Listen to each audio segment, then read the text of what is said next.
Knez Vladimir, conhecido por sua hostilidade em relação ao cristianismo, deu a ordem de destruir todos os ídolos em suas cidades na primavera de 988. Sob a liderança de sacerdotes, ele enviou seu povo para ser batizado no rio Dnieper, e a decisão estava tomada.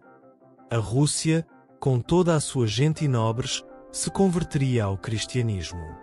Vladimir estava determinado no caminho que escolhera para seu país e não queria deixar vestígios de religiões pagãs em suas terras.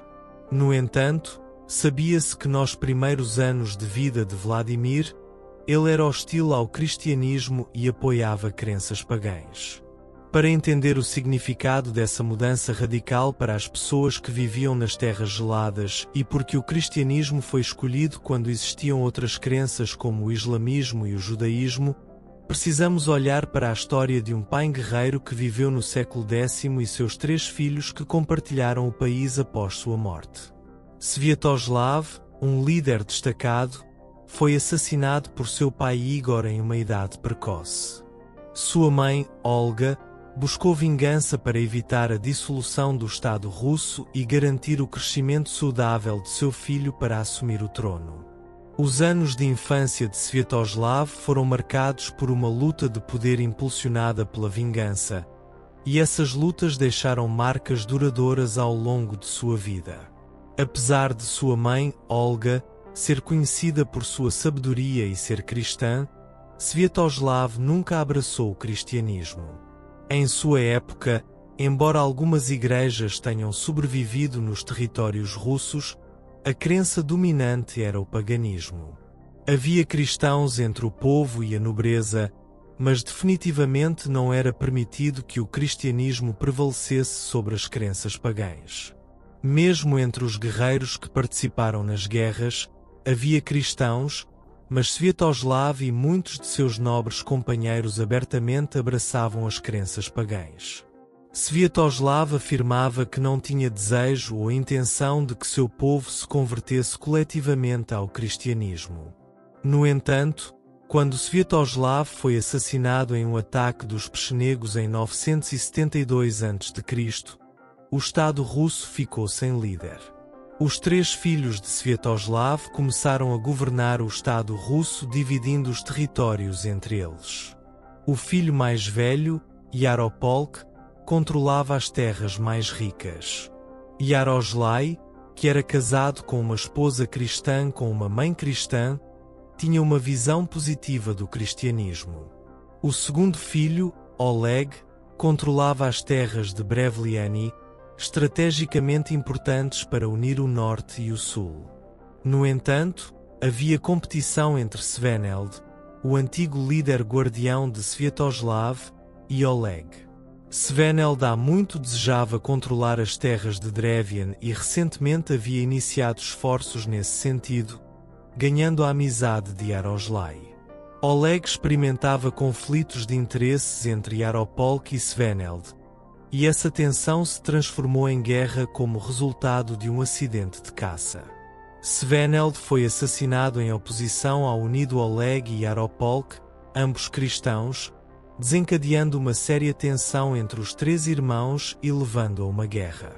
Vladimir, que se parecia mais com seu pai entre os 3 filhos, controlava o norte em Nogor e gerenciava as terras circundantes.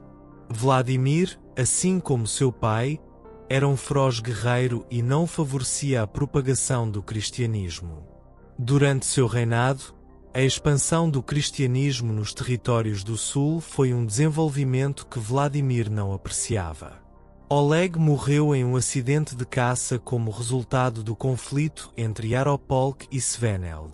A morte de Oleg escalou ainda mais a tensão entre os 3 irmãos e eventualmente se tornou uma guerra. Essa guerra foi concluída em 1015 com a vitória de Vladimir, tornando-o o único governante do Estado russo.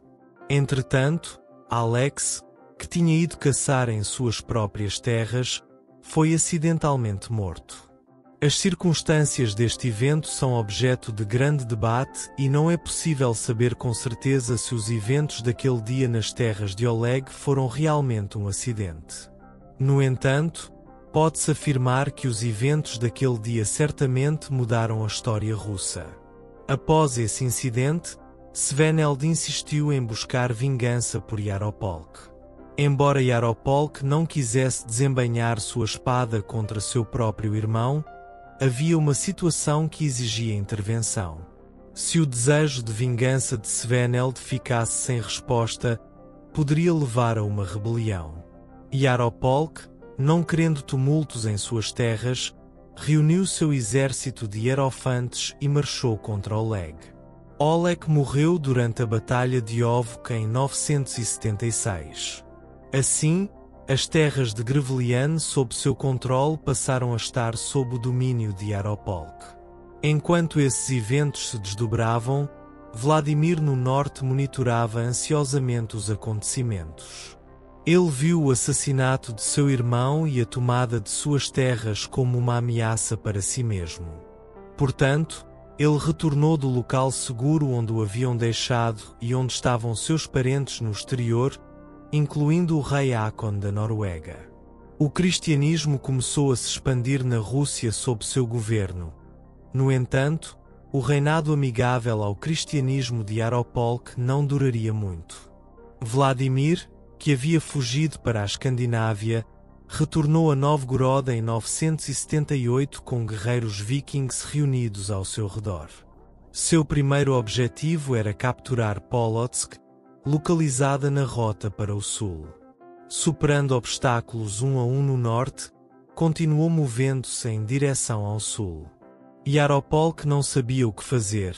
Ele poderia desafiar Vladimir no campo de batalha, mas a força dos noruegueses no exército de seu irmão tornava essa opção muito arriscada. Depois de um breve momento de indecisão, Yaropolk decidiu que a melhor opção era iniciar negociações de paz com Vladimir. Temendo por sua vida, Yaropolk escolheu iniciar negociações com Vladimir, que não tinha proteção durante uma dessas reuniões, e foi finalmente morto pelos guerreiros no exército de seu irmão. Com a morte de Yaropolk, não havia mais nenhum obstáculo no caminho de Vladimir. Em 978, ele tomou Kiev com seus companheiros vikings. Vladimir, agora o único governante dos territórios russos, enfrentou novos desafios mesmo quando resolvia um problema. Obter o controle com a ajuda de guerreiros pagãos noruegueses o colocava em uma situação difícil, confiando demais em seus aliados nórdicos. Embora Vladimir não gostasse especialmente dos cristãos, não queria causar uma guerra civil religiosa aplicando pressão excessiva sobre eles. No entanto, a maioria dos vikings noruegueses odiava o cristianismo e tentava encorajar e pressionar Vladimir a iniciar práticas que o colocassem em uma posição difícil. Além disso, seu comportamento excessivo e áspero incomodava os residentes da cidade. Vladimir enfrentou grandes dificuldades devido aos guerreiros que trouxera da Escandinávia. Além das disputas religiosas dentro de suas fronteiras, também havia uma dimensão internacional no problema. As terras circundantes do Estado russo haviam se tornado gradualmente cristãs uma a uma. Os russos, que insistiam no paganismo em vez de escolher uma das religiões abraâmicas, estavam isolados no cenário internacional. Os movimentos que Vladimir faria contra pessoas de diferentes religiões que viviam em seu próprio país eram de grande importância, especialmente devido às suas relações com dois estados. Um desses estados era o Kanato da Bulgária do Volga. Os búlgaros do Volga, que às vezes lutavam com os russos e às vezes faziam comércio, tinham uma relação estreita com o povo e o estado de Vladimir. Os búlgaros do Volga eram muçulmanos, e Vladimir poderia estabelecer uma aliança potencialmente benéfica ao se converter ao islamismo. Além disso, se Vladimir se convertesse ao islamismo, poderia assegurar o apoio do califado. De acordo com o conto dos anos passados, uma crônica russa, os búlgaros do Volga enviaram uma delegação a Vladimir para convidá-lo a aceitar o islamismo.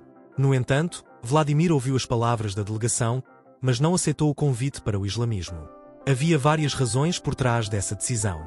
Uma das razões principais foi que os muçulmanos eram uma minoria nos territórios russos durante a época de Vladimir. O paganismo e o cristianismo haviam ganhado certo poder em Kiev e arredores durante a era de Vladimir, mas os muçulmanos não tinham uma população e influência tão significativas nos territórios russos. Além disso, algumas fontes mencionam outro detalhe que influenciou a decisão de Vladimir. Este detalhe estava relacionado aos hábitos alimentares e de bebida dos russos. Segundo essa teoria, sabendo que seu povo gostava de beber álcool, Vladimir não queria mudar para uma religião que proibisse isso.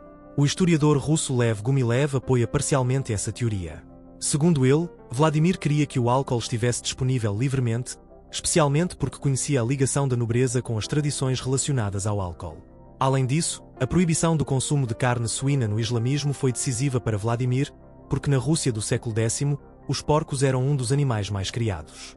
No entanto, há outra opinião que argumenta que esse tema não era muito importante.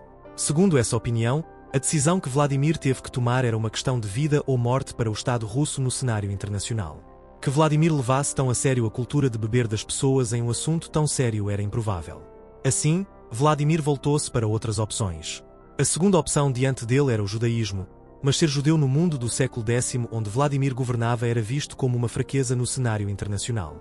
Além disso, o judaísmo tinha uma má lembrança entre os russos, que haviam lutado contra o Kanato Khazar judeu por muitos anos. Após consultas com os judeus, Vladimir não quis se tornar nem ele nem seu povo judeu. A terceira opção era o cristianismo, especialmente o cristianismo que os russos, especialmente através de suas relações com o Império Bizantino, haviam aprendido ao longo dos anos. As relações com o Império Bizantino haviam sido cruciais para os russos desde os primeiros dias do estabelecimento da Rússia de Kiev. Embora seu pai, Sviatoslav, tivesse lutado contra Bizâncio anteriormente, Vladimir estava ciente dos benefícios a longo prazo que conquistar o favor do Império poderia trazer para seu Estado. Portanto, ele começou a olhar com melhores olhos para o cristianismo. No entanto, ainda não tinha decidido exatamente o que fazer. Neste mesmo momento, a agitação nos territórios do Império Bizantino lhe apresentou uma nova oportunidade. Rebeliões haviam começado nas terras do jovem imperador Basílio na Anatólia. O imperador procurou ajuda de seu vizinho do norte, a Rússia. Segundo o acordo, Vladimir ajudaria o imperador com seus guerreiros escandinavos. Em troca, o imperador faria um pagamento substancial e daria sua irmã Ana a Vladimir como esposa. No entanto, Basílio tinha uma condição. Para que o acordo fosse válido, Vladimir deveria ser batizado e converter-se ao cristianismo. Casar-se com a filha de uma família imperial era uma oportunidade significativa para Vladimir. Ele aceitou esta proposta e, consequentemente, converteu-se ao cristianismo em fevereiro de 988. Foi batizado e assumiu o nome de Basílio em homenagem ao imperador. Como prometido ao imperador, também enviou guerreiros vikings a Constantinopla. O número estimado desses guerreiros era cerca de 6.000. Ao enviar os nórdicos para longe de suas próprias terras, ele se livrou das perturbações que causavam. Os vikings gostavam de lutar e coletar sacos de guerra, então, seguindo as ordens de Vladimir, foram para Constantinopla e começaram a lutar ao lado do imperador. Todos se beneficiaram deste acordo. Vladimir, os vikings e o imperador obtiveram vantagens deste acordo. Os guerreiros vikings enviados por Vladimir mais tarde ficaram conhecidos como a Guarda Varega e continuaram a ficar no Palácio Bizantino como os guardas pessoais dos imperadores. O imperador Basílio, com a ajuda dos guerreiros de Vladimir, conseguiu sufocar as revoltas na Anatólia.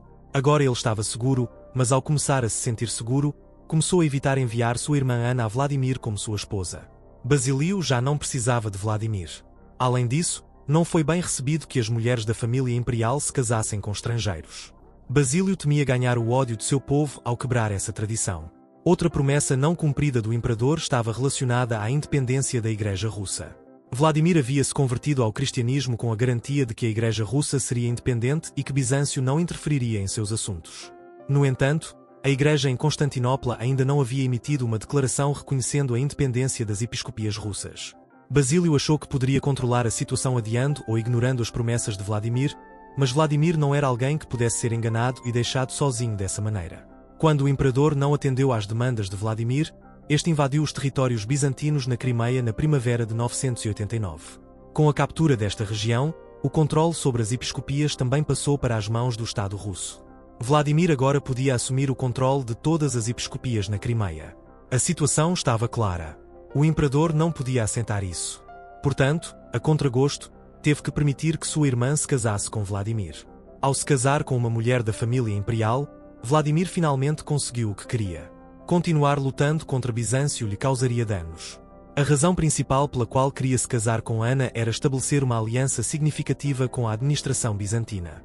Os bispos e sacerdotes na Crimeia haviam vivido sob o domínio cristão por muito tempo. Avançando estrategicamente, Vladimir, antes de retornar a Kiev, solicitou líderes religiosos e livros religiosos da Crimeia para liderar o povo na disseminação do cristianismo nos territórios russos. Ao retornar a Kiev, a primeira ordem de Vladimir foi que toda a população fosse batizada sob a liderança de líderes religiosos no rio Dnieper. Ele também ordenou a destruição de todos os ídolos pagãos e a construção de novas igrejas em vez dos antigos templos pagãos. Mensageiros levando ordens semelhantes foram enviados a outras cidades nos territórios russos. Embora muitos cidadãos e nobres pagãos vivessem nos territórios russos, não houve um problema sério, exceto uma pequena revolta em Novgorod, que foi rapidamente sufocada. Havia várias razões pelas quais os pagãos não se opuseram à decisão de Vladimir, e não houve uma revolta religiosa em todo o país. Em primeiro lugar, a respeitável lembrança da avó de Vladimir, Olga, era eficaz entre o povo e a nobreza. Olga havia salvado seu país das garras da guerra civil após o assassinato de seu marido e protegido e criado o maior guerreiro da Rússia, Sviatoslav. Olga, vista como uma heroína sábia, era conhecida por ser cristã. Portanto, o respeito por Olga garantiu que as palavras de seu neto Vladimir fossem seguidas. Outra razão estava relacionada ao número de cristãos nos territórios russos. Embora o paganismo fosse um sistema de crenças dominante, havia muitos cristãos entre o povo e a nobreza.